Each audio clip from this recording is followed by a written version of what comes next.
नमस्कार मित्रांनो, आपलं स्वागत आहे आपल्या आवडत्या चॅनलमध्ये ज्याचं नाव आहे स्पर्धाकार. मी आपला नितेश. आपलं स्वागत. बघा, आपण या चित्रांकडे पाहूया. 1, 2, 3 आणि 4 जे मिसिंग आकृती आहे ती आपल्याला ओळखायची आहे. तर पहिल्या 2 आकृत्यांचा सहसंबंध काय, तर याच्यामध्ये 2 अर्धवर्तुळ होती, ती परत आपण काय केली, चिटकून टाकली एकमेकांना, म्हणजे आपल्याला पूर्ण सर्कल तयार झालं. तसंच हे 2 शेप आहेत, असा एक आहे आणि हा असा एक आहे. याला आपल्याला उलट करायचे आणि याला चिटकवायचे. मग कसं होईल बघा, हे आहे तसं वरचं, आणि या चित्राला म्हणजे या आकृतीला, या शेपला आपल्याला उलट करायचं, म्हणजे कसा शेप तयार होईल, असा शेप तयार होईल. बरोबर. तर हे कुठे आहे बघा, ऑप्शन क्रमांक 1 ला. प्रश्न सोपा होता. पुढचा प्रश्न पाहूया. बघा प्रश्न,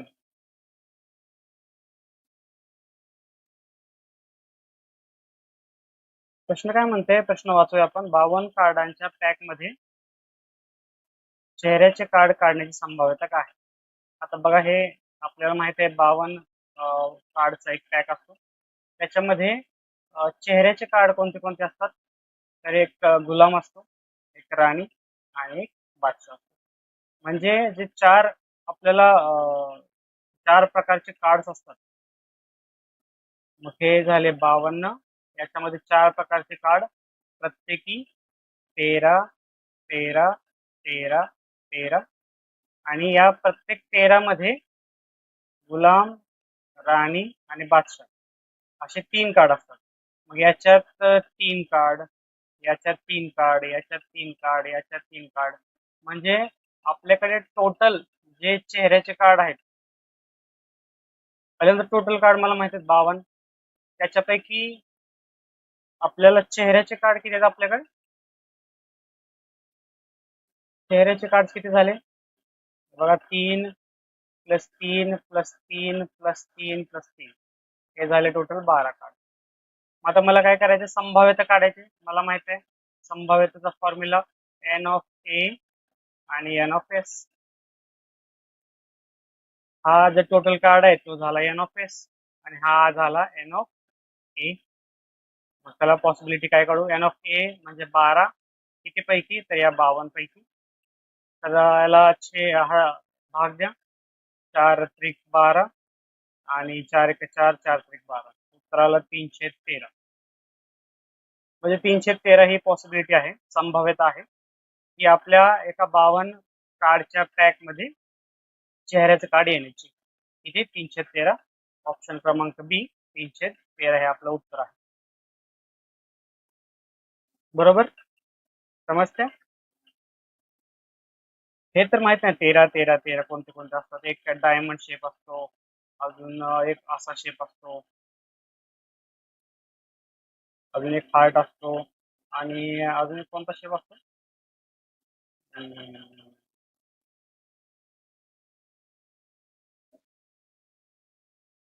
आणि एक असा शेप. बरोबर.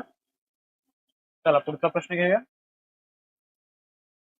आता हा या शिफ्ट मध्ये या तलाठीचा जो क्वेश्चन पेपर झाला, ज्या शिफ्ट मध्ये पेपर झालेला आहे, हा अगोदरच्या आपण क्वेश्चन जर पाहिला असेल त्या मानाने हा प्रश्नपत्रिका इझी होती. तर बघू काय, जर सीनला TDFOF असं संकेतबद्ध केलं, आपण कसं लिहितो बघा, जर सीनला SCENE काय केलं आपण, TDFOF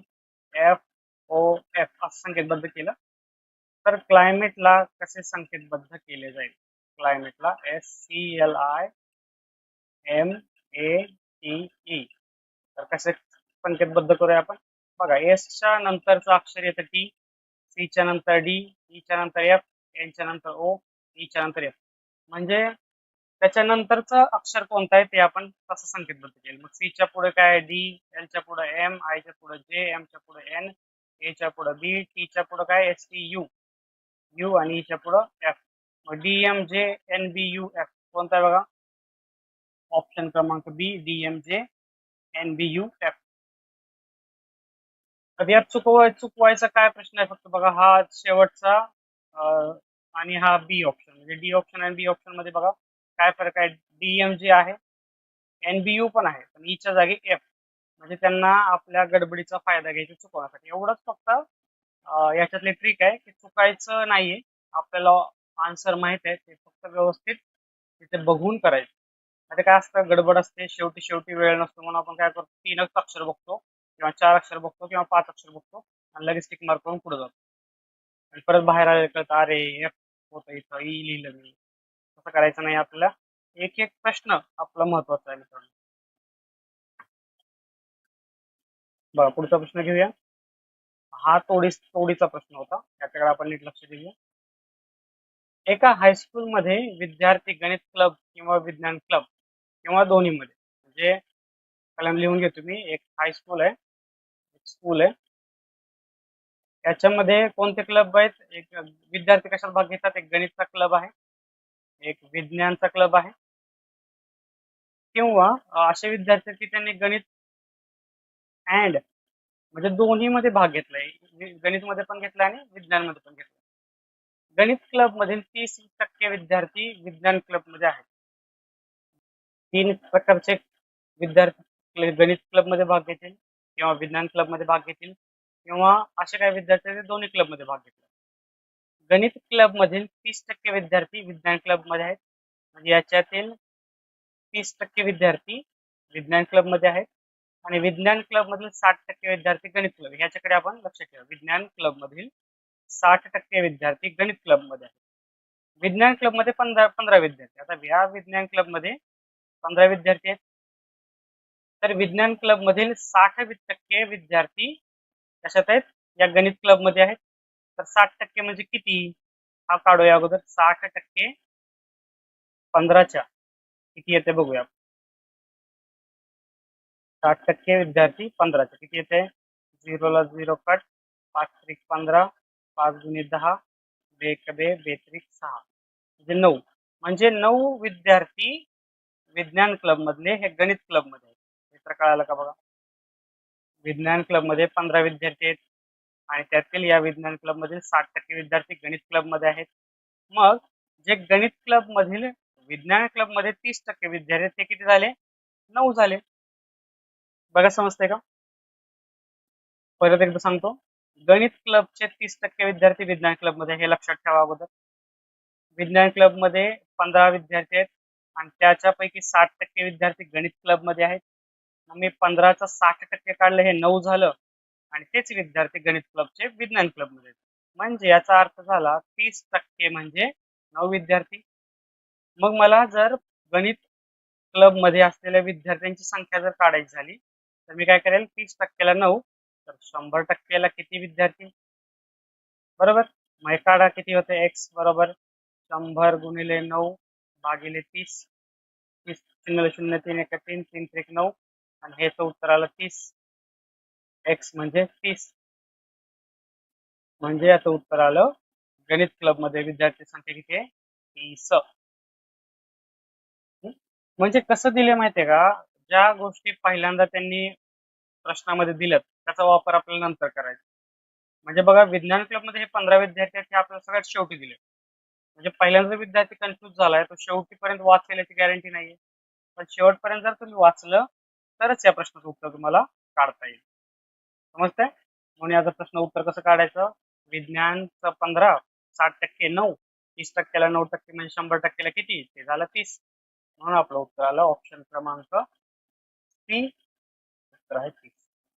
प्रश्न चांगला होता, पट्टीचा होता. लक्षात ठेवा, अशा प्रकारचा प्रश्न जर पडला तर कन्फ्युज व्हायचं नाहीये की ह्याच्यातलं इकडं, इकडं गणितातलं इकडं, आणि गणित आणि विज्ञान दोन्ही क्लब मध्ये आहे, तर काय ह्याचा उपयोग पण झाला नाही. याला म्हणायचं सरप्लस माहिती. म्हणजे उगाच प्रश्नाची लेंथ वाढवायला दिलेली माहिती असते, सरप्लस माहिती. याचा काही सुद्धा उपयोग होत नाही आपल्याला. परत उगीच काहीतरी आपले महान विद्यार्थी असतात, ते शोधत बसतात की अरे ह्याचा काय संबंध आहे गणित आणि विज्ञान क्लब मध्ये आहे. आता काही संबंध नाही. लक्षात येते? चला पुढचा प्रश्न घेऊया. आता हा आपला आवडीचा प्रश्न, जो की दर वेळेस, म्हणजे वो नाही क्या 3 इडियट मध्ये डायलॉग, परमनंट तू साहब वैसा ही है, सरासरी काढा. मग सरासरी 15, आपण माहिती आहे आपण काय करतो, यांची बेरीज करतो आणि बेरीज केल्यानंतर आपण त्याला जेवढ्या संख्या आहेत त्यांनी भागतो. त्याला किती संख्या आहेत? 1 2 3 4 5 6. सरासरी बरोबर यांची बेरीज आणि किती संख्या आहेत? 1 2 3 4 5 6. 6 संख्या आहेत.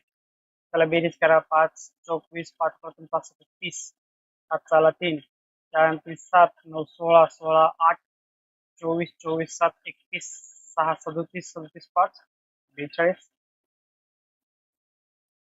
म्हणजे आपलं बेरीज झाली 420 भागिले 6 6 1 6 6 42 शून्य आहे तसा 70. ऑप्शन क्रमांक डी हे आपलं उत्तर आहे 70. सरासरी आली आपली 70. समजते? सोपा प्रश्न होता. बोनस प्रश्न त्याला काय म्हणायचं? बोनस प्रश्न हा अजिबात चुकायचा नाही. चला पुढचा प्रश्न पाहूया. बघा छान प्रश्न आहे. अजयने व्यवसायाची सुरुवात 20,000ने केली. आता मी लिहितं लगेच. मला एक सवय मी डेव्हलप केली की जे दिलेलं आहे ते मी लगेच पटकन लिहून घेतणार. जसं की जर 12वी सायन्सचे विद्यार्थी असतील तर एक आपण इनपुट म्हणून लिहायचो ज्या ज्या गोष्टी दिलेत किंवा इंजिनिअरिंगला आपण गिव्हन लिहायचो. तसंच आपल्याला प्रत्येक वेळेस जे दिलेलं आहे ते लिहित राहायचं. 4 महिन्यानंतर त्याचा मित्र अजित आला. अजित आला किती आला? 4 महिन्यानंतर. किती त्यांनी केले? 30,000 भांडवल टाकलं भावाने. 30,000. वर्षाच्या शेवटी त्यांना 3500 रुपये नुकसान झाले. त्यात अजयचा वाटा किती? आता बघा वर्षाच्या शेवटी म्हणले म्हणजे अजयची गुंतवणूक ही 12 महिने झाली. पण अजितची गुंतवणूक 4 महिन्यानंतर केल्यामुळे ही 8 महिन्यात उरली होती. बरोबर. मी काय करतो? 20,000 गुणिले 8 याचं मला गुणोत्तर कशासोबत काढायचे? अजित सोबत. हे झालं अजय, हे झालं अजित. किती आहे?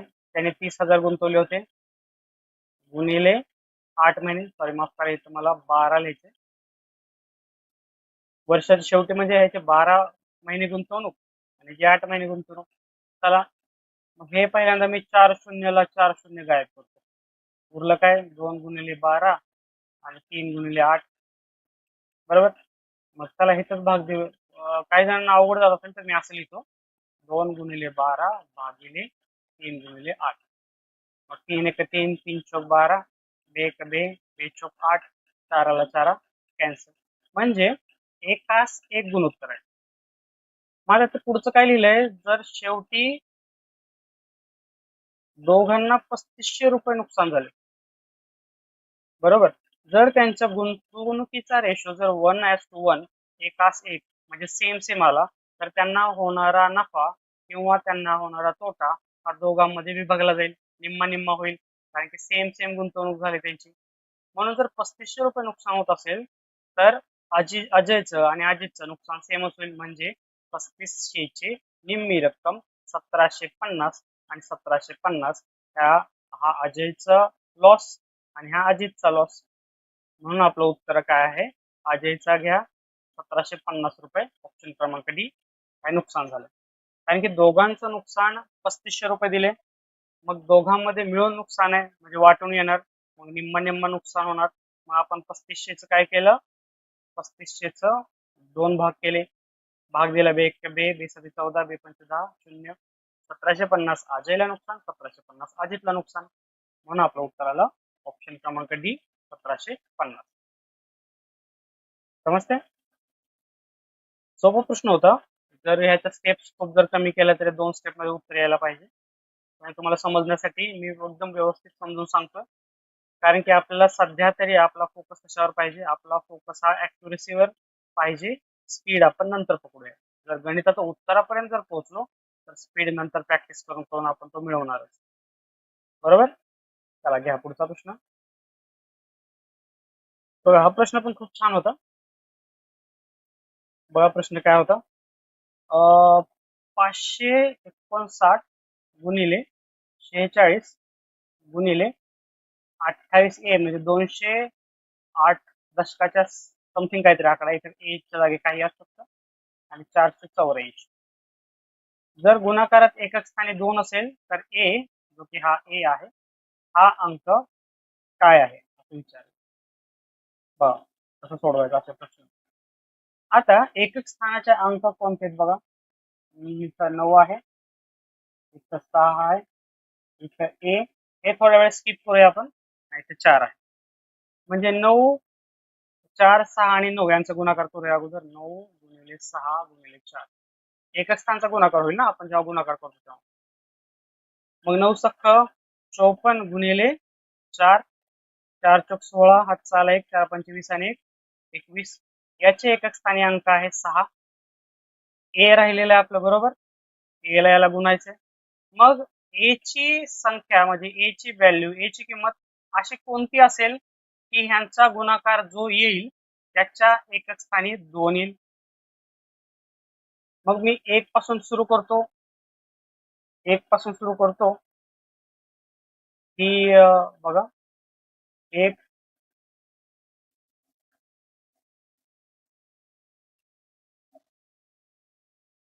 1, 6 1 6 येईल, 6 दोन्ही बघा 6 एच्या जागी 2 ठेवतो आता, 6 दोन्ही 12. हा हे जमतंय कारण की 2 एकच स्थानी येते.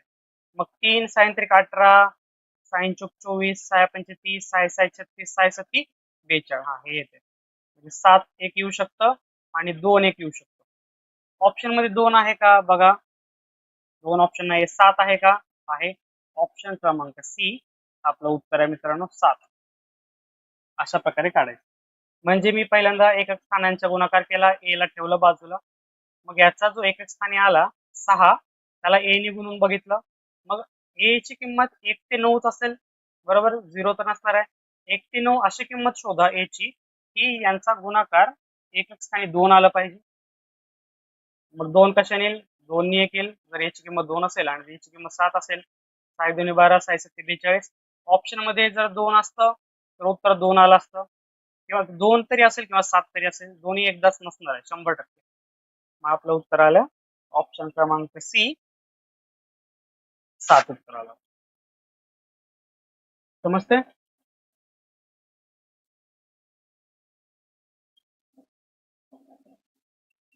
चला पुढचा प्रश्न बघा.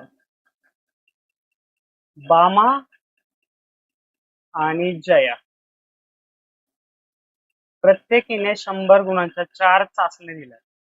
4 चाचणी दिल्या म्हणजे बघूया आपण ए, बी, सी आणि डी. 100 100 100 100.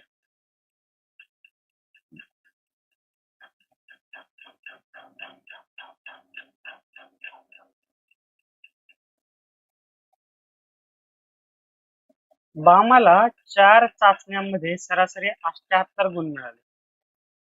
सरासरी 78 गुण मिळाले. बरं समजा आता बघा बामा चालू आहे, तर बामाला पहिल्या टेस्ट मध्ये ए मार्क पडले, दुसऱ्याला बी पडले, तिसऱ्याला सी पडले, चौथ्याला डी पडले समजा, आणि या सगळ्यांची सरासरी किती आली, 78 आली. आता जयाला पहिल्या चाचणीमध्ये बामापेक्षा 10 गुण मिळाले. या जयाला बामापेक्षा पहिल्या चाचणीत 10 गुण मिळाले, म्हणजे ए अधिक 10 लिहितो मी. दुसऱ्या चाचणीमध्ये तिच्यापेक्षा 10 गुण कमी मिळाले, ई मायनस 10 लिहितो. तिसऱ्या आणि चौथ्या चाचण्यामध्ये 20 गुण जास्त मिळाले, म्हणजे सी प्लस 20 आणि डी प्लस 20. तर या 4 चाचण्यामध्ये जयाची सरासरी आणि बामाची सरासरी यामध्ये फरक काय आहे. आता बघा, पहिल्यांदा मला जयाला जे एक्स्ट्रा गुण मिळाले ते मोजतो मी. किती एक्स्ट्रा गुण मिळाले, 10 वजा 10 अधिक 20 अधिक 20. 10 ला 10 कॅन्सल, उरलं 40. आता जर जयाला 40 गुण जास्त मिळत आहेत तर त्याची सरासरी काढावी लागेल मला. म्हणजे 4 ने भाग देणार मी, कारण की 4 टेस्ट झाल्या ना. 4 टेस्ट मध्ये जयाला काय झालं तर 40 मार्क जास्त पडले, तर मी 4 ने भागतो. 4 1 4, 4 1 4. म्हणजे ऍव्हरेज सरासरी ही 10 ने वाढते बामापेक्षा. मग 78 अधिक 10 किती झालं, 88 सरासरी झाली. पण आपल्याला विचारलं नाही की जयाची सरासरी काय आहे, आपल्याला विचारलं की त्या दोघांच्या सरासरी मधील फरक काय. मग फरक आपल्याला माहित आहे. समजा जयाची सरासरी येते 88, बामाची येते 78, यांच्यातली वजाबाकी जर केली तर उत्तर आपलं 10 येते, जे की आपण काढलेलेच आहे अगोदर. म्हणून ऑप्शन क्रमांक बी हे आपलं उत्तर येते 10. म्हणजे प्रश्न एवढा लेंदी दिलाय, पण प्रश्न किती सोपा आहे मित्रांनो. म्हणून लेंदी प्रश्नांना मी सांगतो दरवेळेस घाबरायचं नाही. उलट असा विचार करा की लेंदी प्रश्न हे लवकर सुटणारे सोपे असतात आणि जे छोटे प्रश्न आहेत ते वेळ खाऊ असू शकतात, कारण की त्यात एक काहीतरी ट्रिक लावावे लागले असते जे आपल्याला ट्रिक माहिती नसते. समजतंय? चला पुढचा प्रश्न घेऊया. बघा क्लारा, प्रश्न वाचूया. क्लारा ही 14 वर्षाची आहे. क्लारा इंग्लिश मध्ये लिहितो. 14 वर्षाची आहे. 2 वर्षापूर्वी तिची आई जूड, एक जूड तिच्या आईचं नाव आहे. जूडचं वय समजा आपण जे पकडूया, म्हणजे आपल्याला लक्षात येईल. पहिल्यांदा 2 वर्षापूर्वी हे क्लाराचं वय किती असेल 2 वर्षापूर्वी? जर आत्ताचं वय 14 आहे तर 2 वर्षापूर्वी किती असेल? -2 करावं लागेल मला, म्हणजे 12 झालं. आणि जूडचं वय जे -2 झालं, कारण की जूडचं आत्ताचं वय आणि 2 वर्षापूर्वीचं वय म्हणजे जे जे -2 झालं. तर काय म्हणताय की 2 वर्षापूर्वी तिची आई जूडचं वय तिच्यापेक्षा तिप्पट होतं.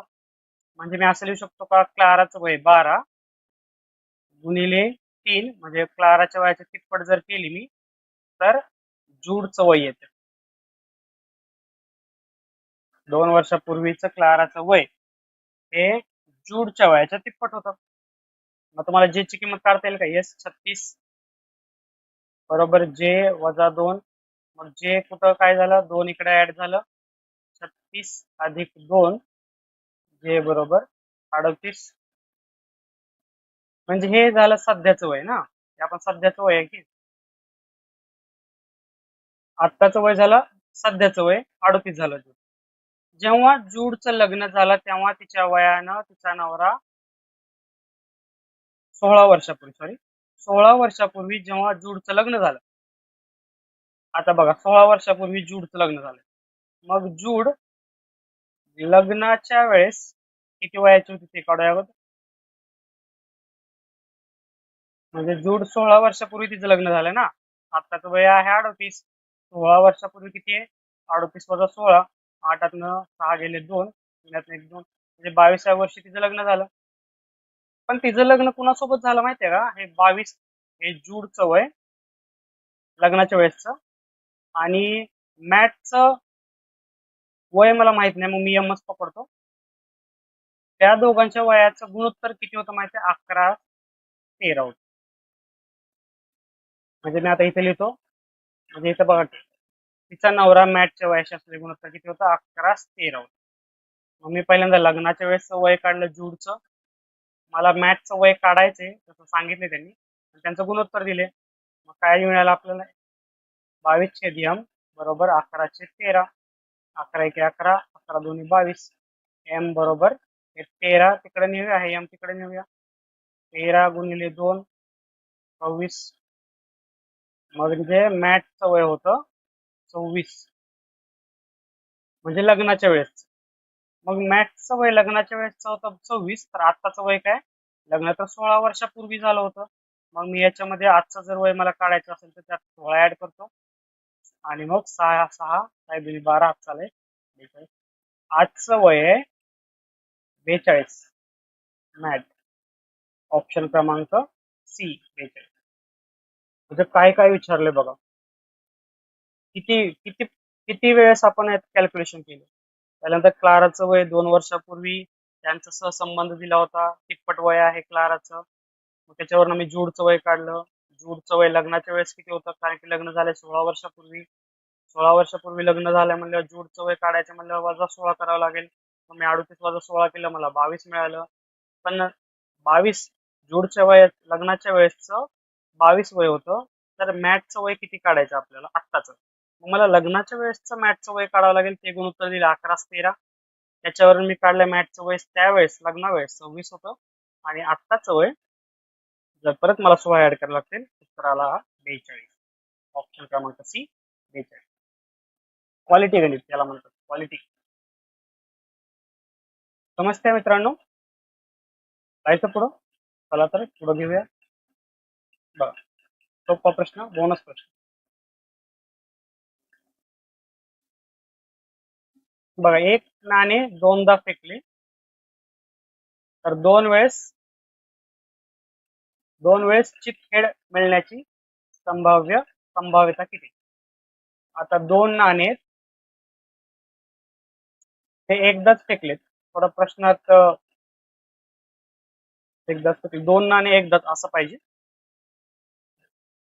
तर काय काय येणार, समजा मी दोन नाणे घेतले, एक नाणं आहे एक नाणं आहे, हे हेड आणि टेल, पाठीमागे टेल आहे, हेड आणि पाठीमागे टेल आहे. आता मी म्हणजे पॉसिबिलिटी काय येतात, दोन नाणे मी फेकले तर काय येणार माहितीये का? पहिलं नाणं जे आहे एक आणि हे दोन नाव, पहिलं नाणं हेड येईल, दुसरं नाणं टेल येईल, दुसरं नाणं टेल येईल, पहिलं नाणं हेड येईल, दोन्ही पण हेड येतील आणि दोन्ही पण टेल येतील. ह्या संभाव्यता सोडून कोणतीच पॉसिबिलिटी येत नाही दोन नाणे फेकल्यानंतर, बरोबर? म्हणजे एन ऑफ जो एस आहे तो सेट जो असतो आपला सगळ्या पॉसिबिलिटीचा, त्याला एन ऑफ एस म्हणतो, सॅम्पल सेट म्हणूया आपण त्याला. ते किती आले? 4, 1, 2, 3, 4. पण मला काय पाहिजे? दोन्ही हेड पाहिजे. दोन्ही हेड किती वेळेस आले? एकदाच आले दोन्ही हेड. हा झाला माझा एन ऑफ ए 1. मग मला पॉसिबिलिटी संभाव्यता काढायची, तर काय येईल? एन ऑफ ए भागिले N of S. N of A आहे माझं 1, 2 हेड आणि एन ऑफ एस आहे 4, म्हणजे उत्तर आलं माझं एकास 4. ऑप्शन क्रमांक बी एकास 4. दोन्ही नाणी मला एकदाच फेकून काय येते बघायचं. एक तर हेड टेल येईल, टेल हेड येईल, दोन्ही हेड दोन्ही टेल, अशा 4 प्रकारच्या संभाव्यता येईल. याच्या व्यतिरिक्त कोणतीही संभाव्यता दोन नाण्यामध्ये येत नाही. मग 3 नाण्यामध्ये वाढतो सेट तो, पण 2 नाण्यामध्ये तर 4च प्रकार येऊ शकतात. ऑप्शन बी आपलं उत्तर आहे 1/4.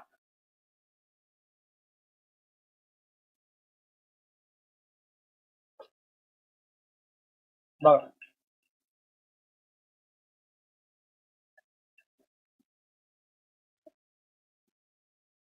प्रश्न वाचूया. ए व बी या दोन कामगारांच्या कार्यक्षमतेचे गुणोत्तर 5/4 आहे. कार्यक्षमता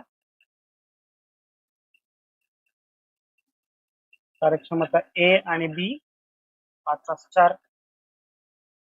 जर ए एखादे काम 12 तासात करू शकत असल्यास बी ते काम करण्यास लागणारा वेळ किती? कार्यक्षमता म्हणजे काय? जास्त कार्यक्षमता जर असेल एखाद्या व्यक्तीची तर त्याला काम करायला, म्हणजे जे काम दिलेलं आहे ते काम करायला लागणारा वेळ हा कमी लागतो. आणि जर कमी कार्यक्षमता असेल तर वेळ जास्त लागतो. बघा ना, जर एखादा माणूस आहे त्याची कार्यक्षमता चांगली आहे तर तो त्याला दिलेले एखादं काम, दोन व्यक्ती आहेत समजा, एकाची प्रोडक्टिव्हिटी म्हणजे कार्यक्षमता जास्त आहे, एकाची कार्यक्षमता कमी आहे. मग कोणता व्यक्ती दिलेलं काम हे वेळात किंवा फास्ट जलद प्रकारे करू शकतो, ज्याचं जास्त कार्यक्षमता आहे, म्हणजे तो कमी वेळात तो काम पूर्ण करणार, हे सांगितलं. मग बघा, जर कार्यक्षमता असे असेल तर त्यांना लागणारा वेळ हा उलटा असेल ना, कारण जास्त कार्यक्षमता वेळ कमी.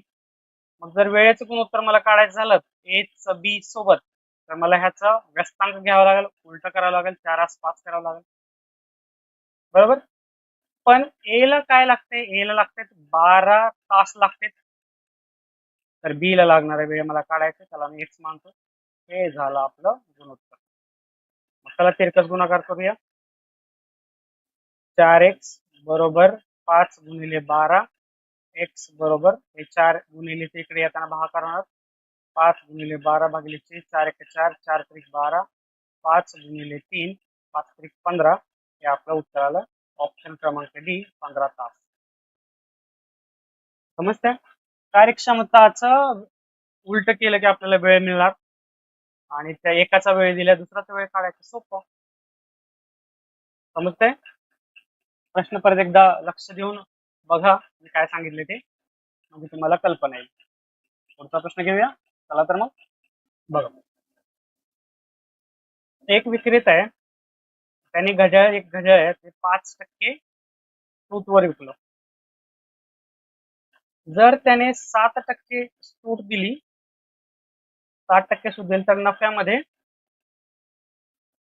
15 रुपये कमी मिळतात. 15 रुपये कमी मिळतात. आता 5% सूट दिल्यानंतर काहीतरी किंमत मिळत असेल एक्स, आणि 7% सूट दिल्यानंतर नफ्यामध्ये 15 रुपये कमी लागतात. बरोबर, म्हणजे 2% फरक आला दोघांमध्ये, आणि तो फरक म्हणजे आहे 15 रुपये. कारण की एक 5% सूट आहे, एक 7% सूट आहे, यांच्यातील फरक म्हणजेच 15 रुपये. मग 7% वजा 5%, 2% आला फरक. 2% म्हणजे 2/100 गुणिले एक्स बरोबर 15.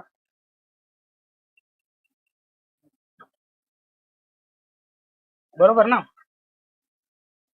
म्हणजे लावलेली किंमत काय ते कळायचे मला.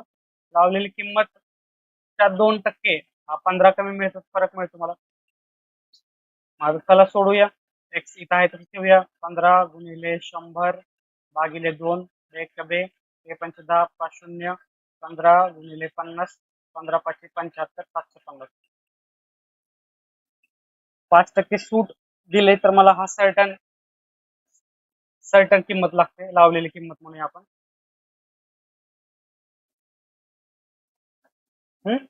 आणि 7% सूट दिली तर लावलेली किंमत 15 रुपये कमी मिळतात. मग फरक काय? 2% सूट, म्हणजे लावलेल्या किमतीच्या 2% सूट दिलं तर मला 15 रुपये कमी मिळतात. म्हणजे 2% म्हणजे 15 रुपये लावलेल्या किमतीच्या. म्हणून 2/100 गुणिले एक्स बरोबर 15. एक्स ची किंमत काढा, 750 रुपये येते. मग आपलं उत्तर आहे ऑप्शन क्रमांक सी, 750 रुपये. लावलेली किंमत काय? जास्त हा आहे ट्रिक आहे. 2% वरून तुम्ही हा प्रश्न सोडवू शकता. जमतंय? जायचं पुढं. चला पुढचा प्रश्न घेऊया. बघा प्रश्न. 0 4 6 3 7 9 6 रिकामी जागा आणि 12. याच्यामध्ये लॉजिक असं लावलंय त्यांनी की 3-3चा गट बनवला. 3-3चा गट बनवून काय केलं? 0 आणि 4 मधला फरक आहे 4, 4 आणि 6 मधला फरक आहे 2, 3 आणि 7 मधला फरक आहे 4, 7 आणि 9 मधला फरक आहे 2. त्याचप्रमाणे 6चा या जी आपल्याला गाळलेली जागा, रिकामी जागा भरायची, त्यातला फरक आहे 4, 6 आणि 4 येतं 10, आणि ऑब्विसली पुढे बघा 10 आणि 12चा फरक येतो 2. म्हणजे हे मॅच होतं. जो हा सहसंबंध येतो एकमेकांचा, संख्यांचा एकमेकांसोबत, हा जसा येतो तसाच हा सुद्धा येतो. जर अशा प्रकारे सोडवलं तर याचं उत्तर येतं ऑप्शन क्रमांक बी, 10. बघा समजते? ऑप्शन क्रमांक बी, 10. याचा पुढचा प्रश्न हा सोपा प्रश्न होता. पुढचा प्रश्न बघा. प्रश्न वाचा. 2 असमान परिमेय संख्यांच्या दरम्यान किती परिमेय संख्या असतात? 2 असमान परिमेय संख्यांच्या दरम्यान किती परिमेय संख्या असतात? तर मित्रांनो याचं उत्तर आहे अनंत. असंख्य तुम्ही इमॅजिन कराल तेवढ्या संख्या 2 असमान परिमेय संख्यांच्या दरम्यान, म्हणून याचं उत्तर येते अनंत. हे लक्षात ठेवा. 2 असमान परिमेय संख्याच्या दरम्यान किती परिमेय संख्या येतात? तर अनंत. इन्फिनाइट. बरोबर. चला पुढचा प्रश्न घेऊया. हे लक्षात ठेवा अनंत येतं. कसं येतं ते आपण एक व्हिडिओ बनवूया परिमेय संख्यांचा, तेव्हा तुम्हाला समजेल. त्याच्याबद्दल व्हिडिओ खूप लॉंग होईल म्हणून आपण टाळतोय ते, तेवढं लक्षात ठेवा. एक प्रश्न घ्या आता पुढचा. मस्त प्रश्न आहे. एक कार ताशी 45 किलोमीटर वेगाने जाते, समज इथून जाते कार इथपर्यंत, या कारला, ही कार जाते 45 किलोमीटर वेगाने, किलोमीटर पर आवर.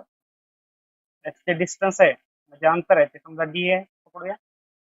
मुक्कामावर पोहोचते आणि लागणारा जो टाइम आहे तो समजा टी आहे. दुसरं वाचा, जेव्हा तिचा सरासरी वेग 40 किलोमीटर होतो. आता आता किती वेग झालाय? 40 किलोमीटर पर आवर. ती 30 मिनिटे उशिरा पोहोचते. अंतर जे आहे ते अंतर सेमच आहे मित्रांनो, अंतर चेंज होत नाही. आणि जे 30 मिनिटे उशिरा पोहोचते ना, 30 मिनिटे उशिरा म्हणजे लागणार का टी आहे, आणि उशिरा पोहोचते म्हणजे अधिक पोहोचतो ना, बरोबर, अधिक काळ लागतो ना टी. मग जेवढा हे टी म्हणजे तास लागतात त्याच्यापेक्षा 30 मिनिटे उशिरा पोहोचतो म्हणजे अर्धा तास जास्त लागतो. 40 किलोमीटर प्रति तास जर या वेगाने 745 किलोमीटर या वेगाने जर गाडी गेली तर ती अर्धा तास उशिरा पोहोचते, 30 मिनिटं उशिरा पोहोचते. तर आपल्याला काय काढायचे? डी काढायचे, म्हणजे कारने पार केलेले अंतर काढायचे मला. त्याच्या अगोदर तुम्हाला फॉर्म्युला माहित आहे, वेग बरोबर अंतर भागिले काळ, म्हणजे वेलोसिटी बरोबर डिस्टन्स भागिले टाइम. मला अंतर डिस्टन्स मला काढायचे. मग समजा डिस्टन्स काढायचे, मग मी हे टी ना इकडे नेतो, व्ही इंटू टी बरोबर डिस्टन्स. डिस्टन्स कॉन्स्टंट आहे, मग मी याला V1T1 म्हणू शकतो किंवा V2T2 पण म्हणू शकतो. तर डिस्टन्स कॉन्स्टंट आहे ना, मग V1T1 म्हणजे ह्या 1 आहे आणि हा 2 आहे. मग V1 1 मध्ये आहे 45, T1 लागणारा काळ आहे टी करतो मी इथं. V2 दुसऱ्यामध्ये वेग आहे 40, लागणारा काळ आहे अर्धा तास उशिरा ना, 30 मिनिटे उशिरा, म्हणजे टी अधिक 1 प्लस 102. सर पहिल्यांदा टी ची किंमत काढू. मग टी म्हणजे ह्या 40 नी कंसाला गुणूया. पहिल्यांदा टी 40 टी अधिक 40 गुणिले 1/2 म्हणजे निम्म केलं की 20 होते, आणि इकडे आहे 45 टी. हे 40 टी मी इकडे नेतो म्हणजे प्लस होणार मायनस, म्हणजे 45 टी वजा 40 टी बरोबर येणार 20. 45 वजा 40 म्हणजे 5 टी बरोबर 20. हे 5 मी तिकडे नेतो, भागाकार होईल. टी बरोबर 20/5, 5 1 5, 5 चोक 20. उत्तर आलं 4 तास. इथपर्यंत उत्तर आलेलं नाही, फक्त मी काढलाय हा काळ, लागणारा वेळ 4 तास. आता बघा, डी म्हणजे V1T1 आहे. मग ठेवा V1 म्हणजे किती? 45 आणि T1 म्हणजे 4. कशात ठेवा? V2 मध्ये ठेवा, पण इथं काय येणार? टी प्लस हाफ म्हणजे 4 आणि हाफ आवर. तर हे सोपं जाईल तुम्हाला. 4 तास ठेवा फक्त V1T1 मध्ये. V1 आहे 45, T1 आहे आपण काढले ते 4 तास. गुणाकार करूया आपण. 4 पंचे 20, 4 चोक 16 2 18. 180 किलोमीटर हे आपलं उत्तर आहे. ऑप्शन क्रमांक सी, 180 किलोमीटर. म्हणजे कारने पार केलेले अंतर किती आहे? तर 180 किलोमीटर. समजते? चला पुढचा प्रश्न घेऊया. सोपा प्रश्न होता, फक्त तुम्हाला नीट मांडणी करायची. प्रत्येक जो आपला प्रश्न आहे त्याला थोड्या थोड्या म्हणजे काटायचं त्याला प्रश्नाला. एक एक सेंटेन्सचा अर्थ पहिला तुम्ही नोट डाऊन करायचा आहे, म्हणजे पूर्ण प्रश्न चित्राच्या स्वरूपात मांडा, म्हणजे तुम्हाला समजायला सोपं जाईल, सोडवायला सोपं जाईल. ही सवय डेव्हलप केली तर गणित म्हणजे व्यवस्थित, गणितामुळेच आपलं सिलेक्शन होणार आहे, लक्षात ठेवा. जायचं पुढं. चला पुढचा प्रश्न घेऊया. बघा परत एकदा सोपा प्रश्न, याला बोनस म्हणूया.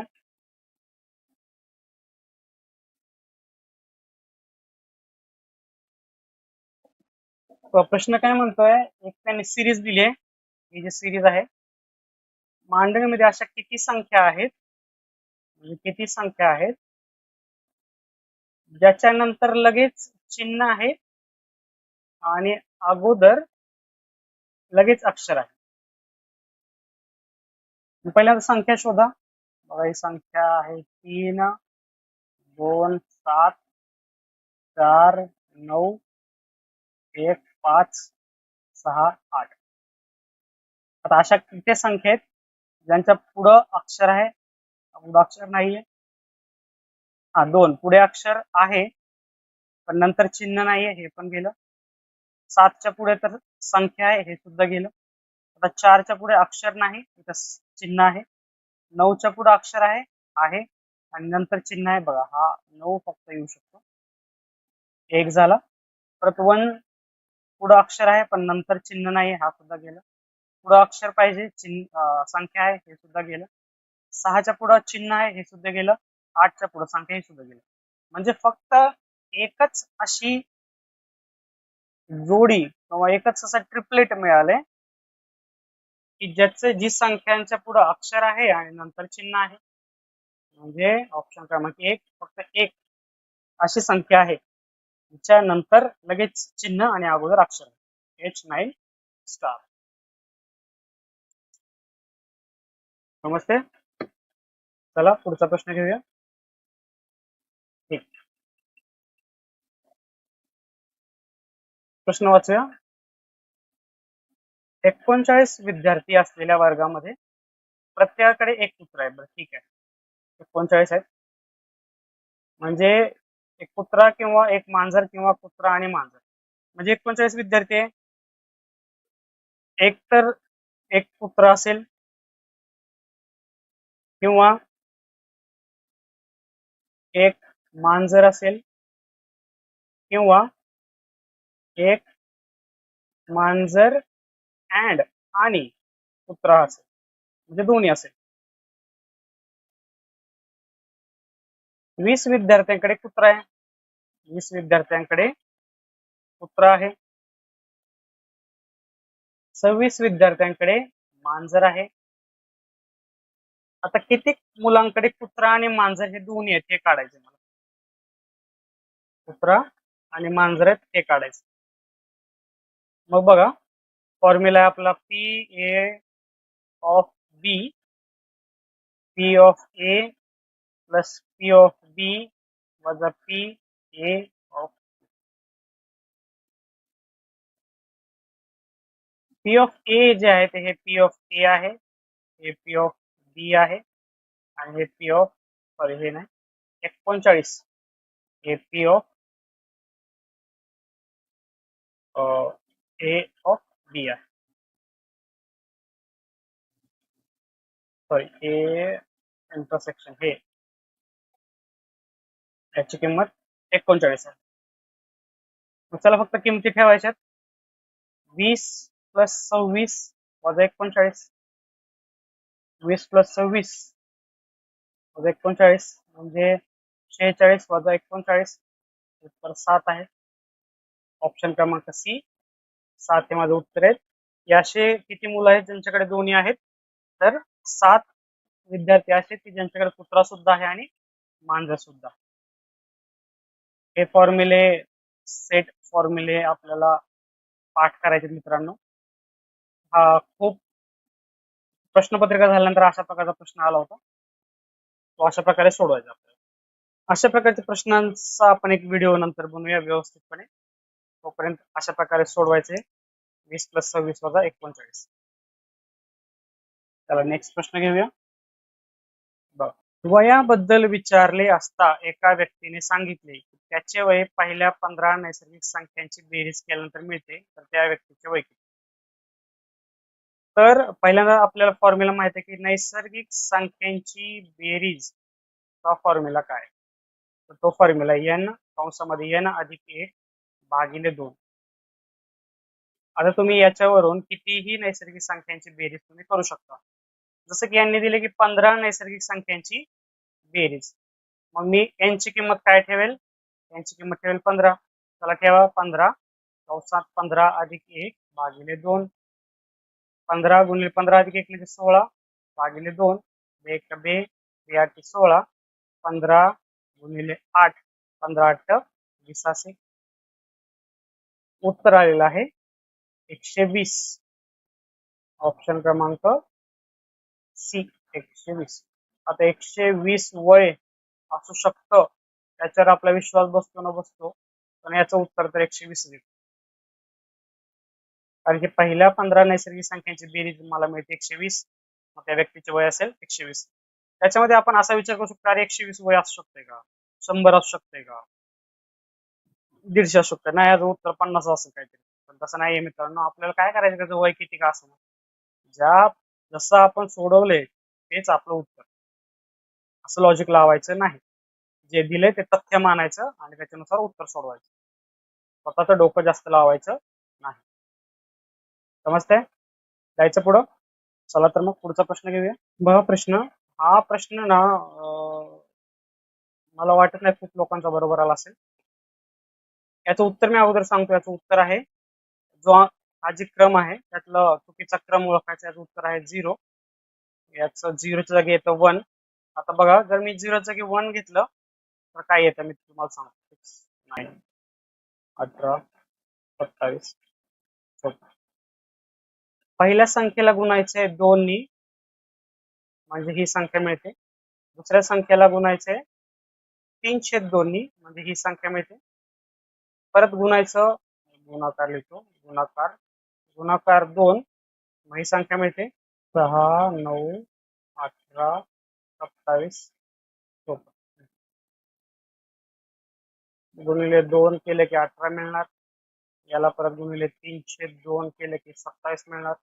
27 ला परत गुणिले 2 केले की 54 मिळणार.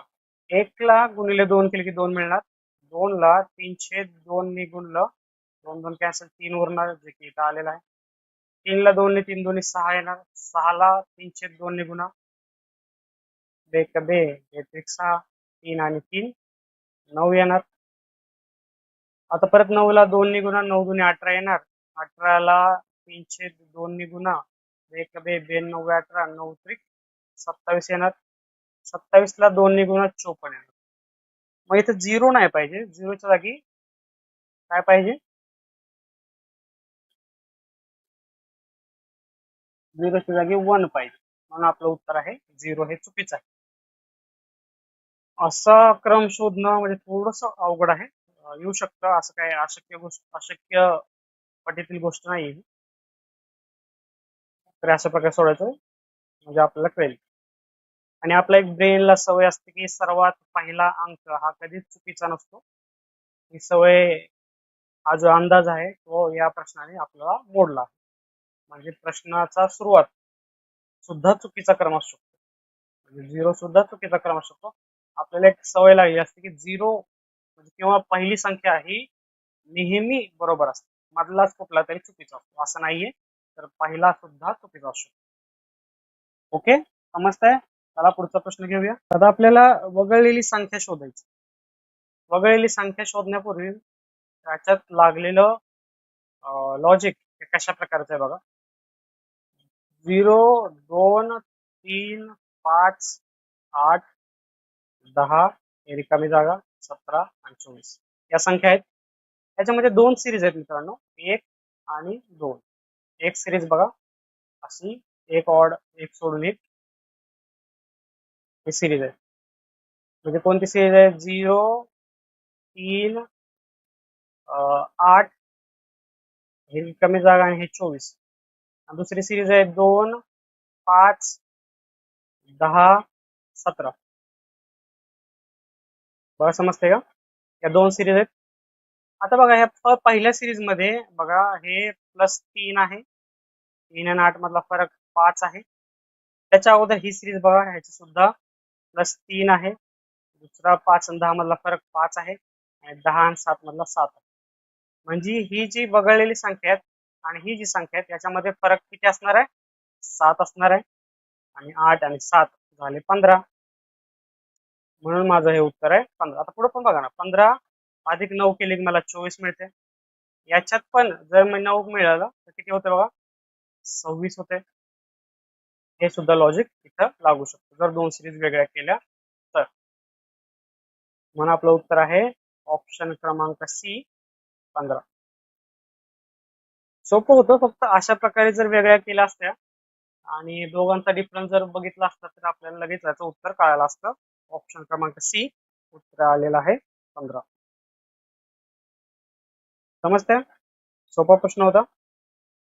चला पुढचा प्रश्न घेऊया. बघा प्रश्न, क्वालिटी प्रश्न बघू आता.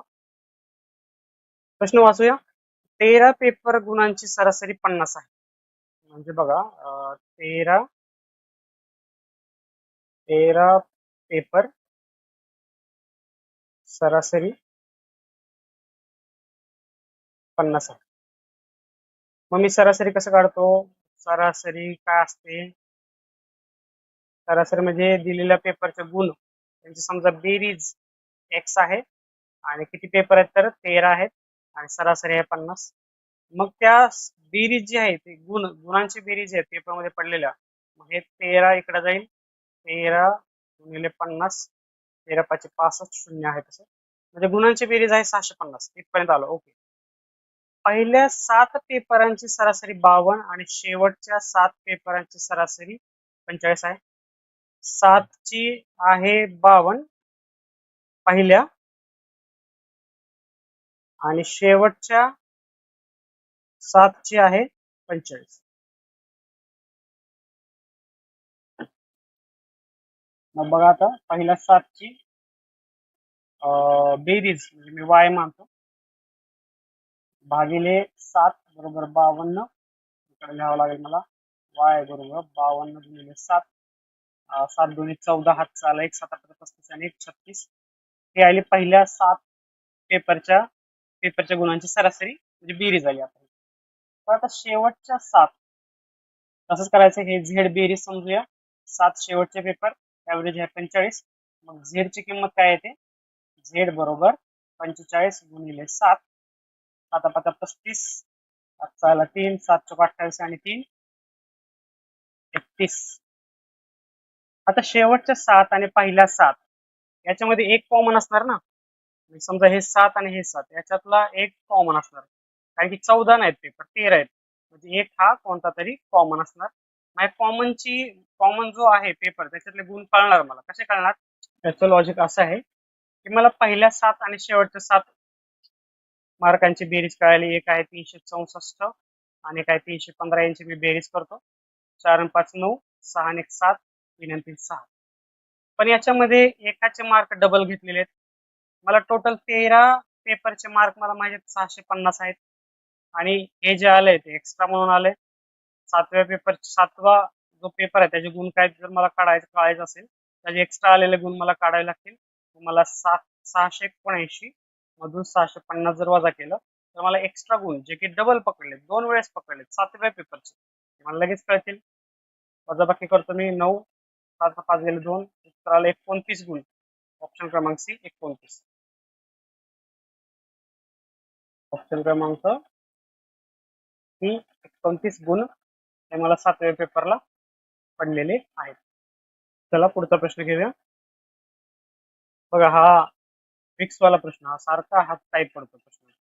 वर्टेक्स वर्टेक्स वर्टेक्स वर्टेक्स अशी 10 वेळा पुनरावृत्ती झाली. पहिल्या टप्प्यामध्ये सर्व विषम स्थानावरील अक्षरे काढून टाका. दुसऱ्या टप्प्यामध्ये सर्व विषम स्थानावरील अक्षरे काढून टाका. एक अक्षर शिल्लक राहील तोपर्यंत पुनरावृत्ती करा. आता 10 वेळेस आहे की नाही, असं 10 वेळेस आहे, 10 वेळेस.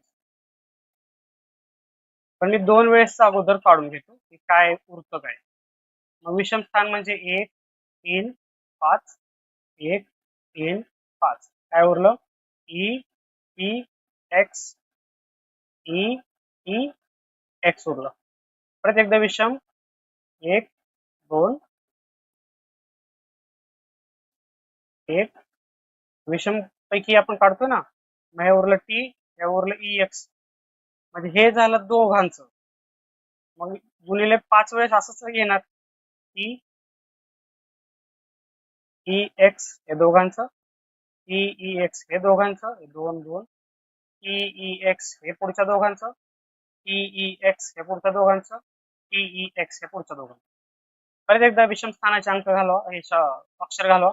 1 3 1 3 1 3. उरलं काय? E E x E E x आणि ई उरलं. परत एकदा विषम 1 3 5 7. उरलं काय बघा? ई ई ई एक्स उरलं, परत काला 1 2 उरलं ई. ऑप्शन क्रमांक डी हे उत्तर आहे आपलं ई. म्हणजे विषम स्थानाचे अंक कुठपर्यंत घालवायचे, किती वेळेस घालवायचे, जोपर्यंत फक्त एकच संख्या सॉरी एकच अक्षर उरत नाही तोपर्यंत आपण तसं करत राहायचं. मग मी 10 वेळेस असं लिहू शकत नाही ना परीक्षेमध्ये, किंवा आपल्याला वेळ नसतो एवढा. मग मी 2चं ट्राय करतो. 2चं जे आहे तेच 5 वेळेस जर घेतलं तर मला 10 वर्टेक्स म्हणजे वर्टेक्सची 10 वेळा पुनरावृत्ती होईल. त्याचं काय आउटकम मिळेल ते मला कळेल आणि मग ते सोपं जाईल मला लिहायला, कारण की शॉर्ट मध्ये येईल, ते अजून शॉर्ट मध्ये येईल. परत ते विषम स्थानावरचे अक्षर घातल्यानंतर परत शॉर्ट शॉर्ट शॉर्ट करत येईल आणि माझं उत्तर बघा 2 ते 3 स्टेप मध्ये येतं. उत्तर आहे त्याचं ई. ऑप्शन क्रमांक डी ई. जायचं पुढं. चला पुढचा प्रश्न घेऊया. बघा, प्रश्न जेवढा मोठा तेवढा सोपा. एक चोर दुपारी 2:30 वाजता एक कार चोरतो. समजा 2:30 वाजता एक कार चोरतो. 2:30. 60 किमी वेगाने पळवतो. 60 किलोमीटर पर आवर वेगाने पळवतो. पोलीस दुपारी 3 वाजता समजा 3 वाजता 75 किलोमीटर वेगाने 3 वाजता 75 किलोमीटर वेगाने जिथून कार चोरली ना त्या ठिकाणापासून त्याचा पाठलाग सुरू करतो. जिथून कार चोरली त्या ठिकाणापासून त्याचा पाठलाग करतात. मग पोलीस किती वाजता त्याला पकडतील? पहिल्यांदा जेव्हा चोर हा 2:30 वाजता पळायला सुरुवात करतो 60 किलोमीटर वेगाने, म्हणजे एका तासाला 60 किलोमीटर, त्याच्यानंतर अर्ध्या तासाला पोलीस सुरू करतात त्याचा पाठलाग करायला. मग तोपर्यंत हा चोर अर्ध्या तासामध्ये किती किलोमीटर पुढे गेला असेल? जर एका तासात 60 किलोमीटर जातोय तर अर्ध्या तासात हा नक्कीच 30 किलोमीटर पुढे गेला असेल. 30 किलोमीटर पुढे गेला असेल तर त्याला किती वाजता पकडतील? बघा आता 30 किलोमीटर तर जास्त गेलाय तो. आता समजा 1 तासामध्ये हा चोर आहे आणि हा पोलीस आहे. एका तासामध्ये चोर हा किती जाईल? 60 जाईल, हा 75 जाईल. दुसऱ्या तासामध्ये परत 60 हा 75 जाईल. तिसऱ्या तासामध्ये परत 60 हा 75 जाईल. बरोबर. मग बघा ह्या दुसऱ्या तासापर्यंत घेऊया. कट करतो मी, दुसऱ्या तासापर्यंत घेतो म्हणजे तुम्हाला सोपं जाईल लक्षात ठेवायला. बरं, 2 तासामध्ये किती अंतर पार केलं? चोरांनी केले 120 आणि पोलिसांनी केले 75 150. पण चोर तर 30 किलोमीटर अगोदरच पुढे होता. बरोबर 150 झालं. म्हणजे 150 किलोमीटर आणि 150 किलोमीटर वर चोराला पोलीस पकडतील. म्हणजे टोटल 2 तासानंतर पोलीस हे चोराला पकडतील. मग पोलीस 3 वाजता निघाले होते, 2 तासाने होतात 5 वाजता. म्हणजे 5 वाजता बरोबर हे पोलीस चोराला पकडतील. ऑप्शन क्रमांक सी 5 वाजता. कारण की पहिल्यांदा 30 किलोमीटर चोर पुढे होता जेव्हा पोलिसांनी सुरू केलं. मग 30 किलोमीटर मी बाजूला ठेवलं. मग पहिल्या तासात चोर 60 किलोमीटर जाते, पोलीस 75 जाते. दुसऱ्या तासात चोर 60 करतात, पोलीस 75 जाते. 60 आणि 60 आले 120 किलोमीटर चोर पुढे गेला, पोलीस 150 किलोमीटर पुढे गेले. पण चोर अगोदर 30 किलोमीटर पुढे गेलाच होता, म्हणजे ते पण 150 झालं. म्हणजे दोघांचं किलोमीटर सेम झाला, म्हणजे पोलिसांनी चोराला पकडले. म्हणजे 2 तासानंतर पोलिसांनी चोराला पकडले. पोलिसांनी सुरू केलं होतं 3 वाजता, 2 तासांनी पोहोचतील 5 वाजता. ऑप्शन क्रमांक सी 5 वाजता पोलीस त्या चोरांना पकडतील. समजते? लक्षात येते? सोपा प्रश्न होता, थोडं लॉजिक लावायचं. चला पुढचा प्रश्न घ्या. बघा, खूप सोपा प्रश्न, घाबरायचं नाही. बघा, एक कृष्णधवल छायाचित्र ब्लॅक अँड व्हाईट फोटो आहे. 60% काळे आणि 40% पांढरा आहे. 60% ब्लॅक आणि 40% व्हाईट. आता त्या छायाचित्राचा आकार 2 पट वाढवल्यास पांढऱ्या रंगाची टक्केवारी किती? समजा हा फोटो आहे बघा, 60% ब्लॅक आहे, 40% व्हाईट आहे. आता ह्याची साईज काय केली, दुप्पट केली. आणि साईज जरी दुप्पट केली तरी पण 60% भाग हा व्हाईटच राहील, सॉरी ब्लॅक राहील, आणि 40% भाग हा व्हाईट राहील. त्यांच्या टक्केवारी म्हणजे थोडे फरक पडणार आहे, जरी आपण त्यांचा आकार डबल केला, ट्रिपल केला, काही केला तरी. फक्त फसवण्याचा प्रकार आहे, आपल्याला फसवण्यासाठी असा प्रश्न टाकला. पांढऱ्या रंगाची टक्केवारी ही 40%च राहील. ऑप्शन क्रमांक डी 40. असं करायचं नाही अजिबात, 80% होईल 40%वरून दुप्पट केलंय म्हणलं. हा, असं येण्यासारखं करायचं नाही मित्रांनो, लक्ष द्या. म्हणजे जरी आपण त्याची साईज वाढवली तरी टक्केवारी तर तीच राहणार आहे, 40%. ऑप्शन क्रमांक डी. तर मित्रांनो, हा व्हिडिओ तुम्हाला कसा वाटला हे नक्की मला कळवा. आपल्या मित्रांना सुद्धा शेअर करा, आणि आपल्या चॅनलला लाईक, शेअर, सबस्क्राईब करायला विसरायचं नाहीये. अभ्यास करत असाल, अभ्यास करत राहायचेच, परीक्षा जवळ आली. तर तोपर्यंत, पुढच्या व्हिडिओपर्यंत टेक केअर, गुड बाय, धन्यवाद.